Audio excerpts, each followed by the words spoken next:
Joining me now to discuss all this and more is Senate Judiciary Chairman Lindsey Graham. Good evening, Senator.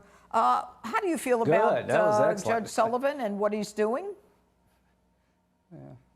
Where's the criminal defense bar?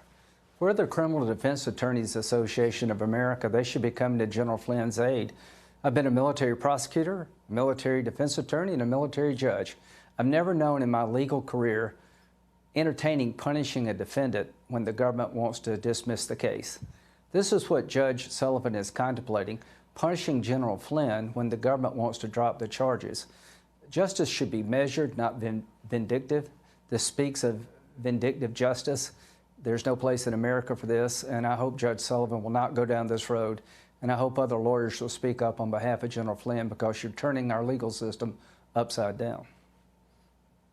Well, the problem, Senator, is you've got these Watergate prosecutors who are jumping up and down saying, I want to be a part of it. And you've got the judge actually appointing Gleason, who is obviously a biased retired federal judge because he wrote an op-ed piece against Flynn.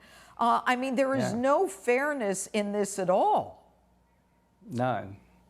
So again, you've been a judge, you've been a lawyer. I've done it all. I've never seen in my entire legal career a situation where a judge will not allow the government to dismiss the case and hold the criminal defendant in contempt of court for changing his plea.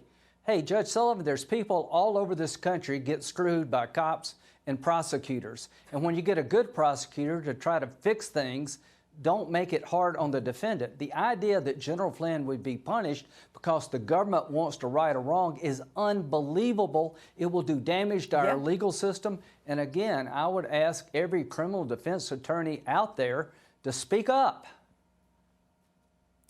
Senator, very quickly before I move on, he's got to know that he can't win on this. What does he gain by prolonging this and doing what he's doing, which is totally outside the bounds of the law and the ethics? He makes people believe that he's got an axe to grind. I've never known a judge to look at a defendant, the prosecutor, and say, have you ever thought about charging the guy with treason? I mean, this whole thing reeks. Judge Sullivan's had a pretty distinguished career. This is not the high mark of his career, in my view. But what he's contemplating is chilling to the criminal justice system. You should be allowed to withdraw your plea if the government engages in misconduct. You should not be punished because the government did something wrong as a defendant. All right. Now, one of the things that the president has said is, you know, if I were a senator or congressman, the first person I would call to testify about the biggest political crime is Barack Obama. And you, as the chair of the judiciary, plan hearings to begin, I believe, on June 3rd in Washington. You seem to poo-poo that. Absolutely. Why? Well, I'm a little reluctant to do that. Number one, President Obama, you're welcome to come to the Judiciary Committee and tell us why you think the General Flynn case should go forward, why it's a violation of the rule of law to drop it. You're welcome to come and talk about everything you did with Crossfire Hurricane and your knowledge.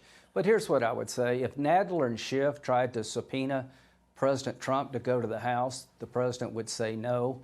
All of us would be all over them. Nobody's above the law, including Barack Obama. If I find any evidence of criminal wrongdoing, I'll turn it over to the prosecutor in this case, Mr. Durham from Connecticut. But I'm a separate branch of government. I'm in the Senate. I have oversight over the executive branch, but there's a separation of powers issue here. In over 200 years, we've never had a president called before the Congress, probably for a reason. But Barack Obama will be held accountable if he did anything wrong through the prosecution system, not the political system. Well, you know, there are those who think he may have left himself open by being a part of that January 5th meeting. But anyway, Senator Lindsey Graham, it's always great having you on Justice. We'll find out about that. Oh, I'm sure you will. Thank you.